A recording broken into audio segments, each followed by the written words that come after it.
Okay, Chris, so sometimes the garbage disposal stop working, or sometimes when you press the button and then you hear the sound like as if there's something inside.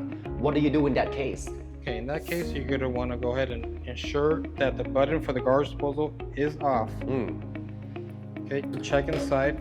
Some cases, you can go ahead and reach in carefully, some gloves, pull out whatever is in there. If it's stuck, you're going to want to go ahead and check underneath and go ahead and get your Allen wrench key. In most cases, they come with the garbage disposal. They should be underneath your cabinet, taped on to the garbage disposal itself.